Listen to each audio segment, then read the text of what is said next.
Yes, sir. Dr. Friedman, is there an economic system now or historically that has allowed free enterprise alone to determine which direction the economy goes? And Well, secondly, I have a three-part question. Okay, fine. Secondly, in economics you have resources, and how to best use these resources is a value judgment, but it seems to me you can have either free enterprise decide or government decide or some combination. And don't you think combination would be the best alternative? And thirdly, if I can remember it, isn't there some benefit to having the government steal our money, which is what they do effectively? They'll hold a gun to our head and say, pay us 40% of your income or go to jail. They take this money and they give it mostly to government employees. Well, the government employees spend it. The marginal propensity to consume is pretty high. So the people who were robbed have to do something creative to get the money back. And isn't this creative activity the real wealth? Well, I take it that they would have to be still more creative if 98% were being spent by the government. No, the third part of your thing is just pure fallacy from beginning to end. Because if those people who are now government employees were employed in creative activity and productive activity, they would also be spending their money. And we'd have a greater total around. All you're doing, let's suppose for a moment, take the extreme case, that 40% is being used just to have people sit around. The fact that they spend their money doesn't alter the situation. The only product there is what the 60% produce.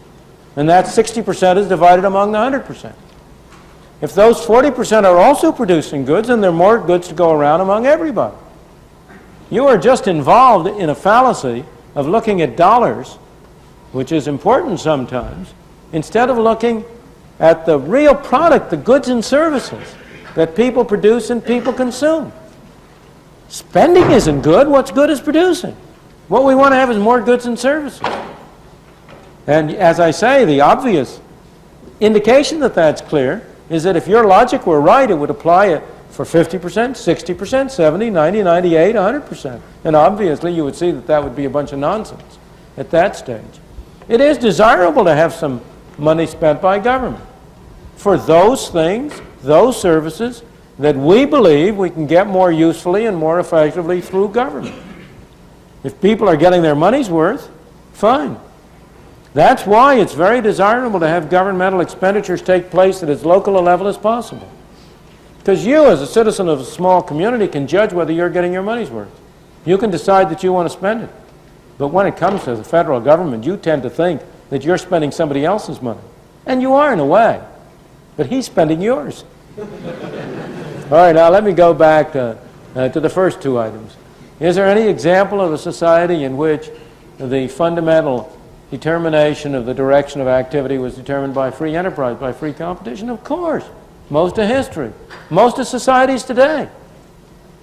The government does have 40% of our income that it spends, but it wastes half of it. So that as a matter of effective matter, 80% of our resources are being determined by free enterprise now. And if I go back to the whole period of the 19th century, to the whole period of the great growth of the U.S., to Britain in the 19th century, the period when Britain emerged as a leader of the nation, at the height of Britain's power as a leading nation in the world, at the time of Queen Victoria's Jubilee, in 1899, I think it was, or something, celebrating the 50th anniversary, the Golden Jubilee of her reign, when Britain ruled the waves and had an empire on which the sun never set. Total government spending in Britain was 10% of the national income. So of course there have been many examples over time at which free enterprise has dominated and predominantly been the major source of determination. Today it's true in Hong Kong and Taiwan, in many countries around the world. All right, now your second question is, does not the allocation of resources involve value judgments, and isn't it better to have that values judgment shared by government and the people? Who is government? What's government? Is that something other than you and me? Is that something than us operating through a different mechanism? Who can make value judgments? Only people. Resources don't make value judgments. Governments don't make value judgments. People make value judgments. And the question is, what is the most effective way in which we as people can jointly, cooperatively, express our values? Now, we express some of them individually in the family at home, separately, people, you and I alone. We express some of them by doing things for ourselves. We express some of them through voluntary groups, Boy Scouts, churches, charitable organizations. We express some of them through cooperation on a broader scale on a free market, through business enterprises that serve as intermediaries between people selling their productive services, producing products, and selling the product. We express some of our values through doing things through government. And there's nothing wrong with doing that, provided we keep in control and don't let the government become the master instead of the servant. And the real problem is, in my opinion, that as we move from the local community to the state, from the state to the federal government, it becomes increasingly difficult for us to control the mechanism we have established. And that mechanism tends to control us. That was the great wisdom of the founding fathers of this country, of the people who wrote the Constitution.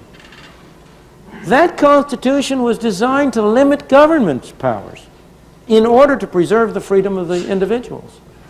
And what has happened in the past 50 years is that the fundamental character of the Constitution has really been changed.